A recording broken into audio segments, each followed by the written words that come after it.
Okay, let's dive right into this. Welcome to this explainer. We're tackling something absolutely fundamental for anyone stepping into therapeutic practice. Learning hypnosis techniques, it's incredibly exciting. You're literally discovering how the mind works and picking up interventions that can genuinely help people make lifelong changes.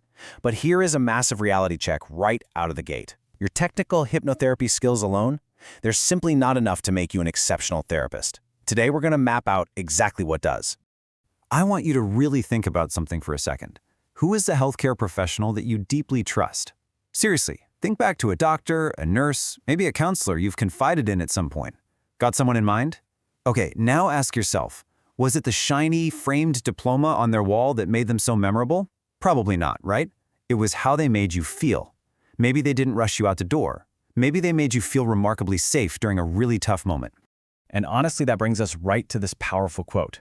I felt completely safe. She really listened. I never felt judged.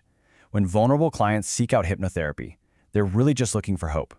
They might be dealing with severe anxiety, trauma, chronic pain, or maybe long-standing habits. A lot of them have tried a dozen other things and hit a brick wall. So by the time they're actually sitting across from you, before you even attempt a single hypnotic induction, they're already deciding if they trust you.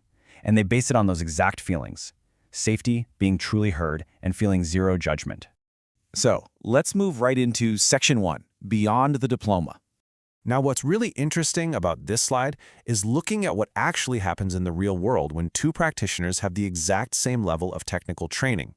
Imagine two therapists, okay? They both know the exact same inductions perfectly. But therapist 1, they're frequently late, they rush through appointments, and they get super defensive if a client asks a question. Meanwhile, therapist 2 greets you warmly, explains everything crystal clear, and reliably follows through on whatever they promise. It's incredibly obvious who the client is going to rebook with, right? The reliable, warm professional wins out every single time. Because professional success is almost never determined by knowledge alone. It's totally about the environment of care you create. Which brings us seamlessly to Section 2, Defining True Professionalism. We really need to break away from this common misconception that professionalism is just, blindly following the rules or throwing on a suit and pointing to your certificates. Here's the actual formal definition we're working with today.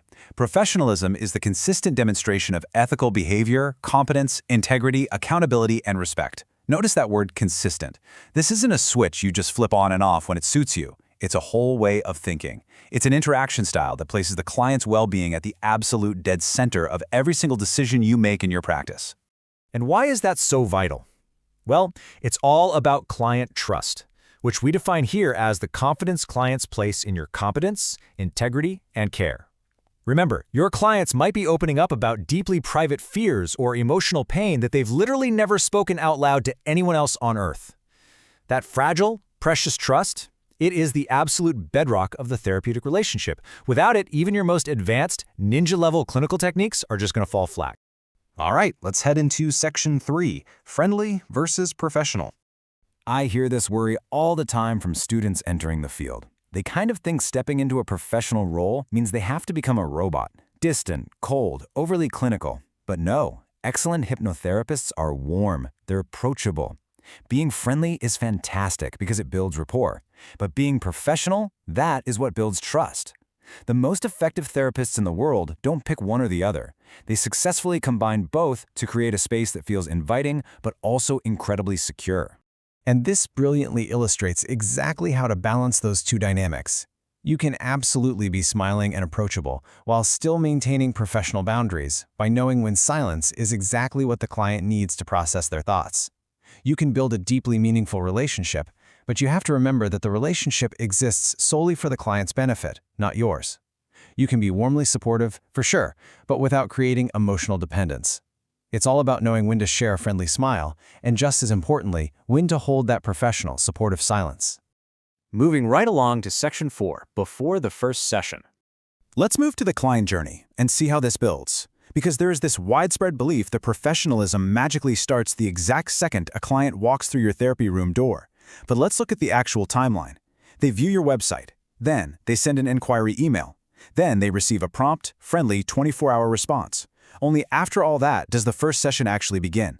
Imagine if they had to wait over a week and just got a messy one-line email back. Their trust would be shattered before you even met face-to-face. Professionalism happens at every single stage, from that very first click online to the final follow-up. So the crucial point is this. Clients rarely comment that a therapist's induction was technically perfect. Just think about that for a second. It's a massive clinical insight. As practitioners, we so often obsess over having the perfect hypnosis script or nailing the most advanced technique, and we completely overlook the actual everyday client experience. But here's the thing. The client isn't going to remember the exact phrasing of your induction. They're going to remember that you explained the process clearly, that you respected their worries, and that you made them feel completely 100% safe. Which brings us to our final major piece, Section 5, Building Your Professional Identity. Look, a professional identity isn't just handed to you on graduation day with a piece of paper. It's an evolution. We all start out at step 1, as a student, where you're heavily concentrating on just remembering your scripts and, not messing up the techniques. And that's completely normal. Then you evolve into step 2, a confident practitioner. You're not sweating the script anymore, so your attention can fully shift to the actual human being sitting in front of you. Finally, you hit step 3, the true professional. This is where those respectful, boundary-driven behaviors become totally automatic. You don't have to consciously remind yourself to listen or maintain boundaries. It's just baked into who you are as a therapist. But hitting that third step, it doesn't happen by accident. It requires this rigorous, ongoing commitment to what we call reflective practice. You have to continually evaluate your own performance. You need to engage in deep self-reflection, especially after the tough sessions. And you absolutely must commit to lifelong learning, always looking to improve your knowledge and skills throughout your entire career. It is a never-ending but seriously rewarding journey. To wrap up our explainer today, I want to leave you with a final, vital question to chew on. Which professional habits will you strengthen during your training? Think back to those memorable healthcare providers we talked about at the very beginning. What specific qualities made them stand out to you? I highly encourage you to literally write your own development goals down in your learning journal today. Commit to them, because at the end of the day, the absolute most powerful therapeutic tool you will ever bring into that room is you. Thank you so much for joining me to explore this. Keep reflecting, keep growing, and I'll see you in the next one.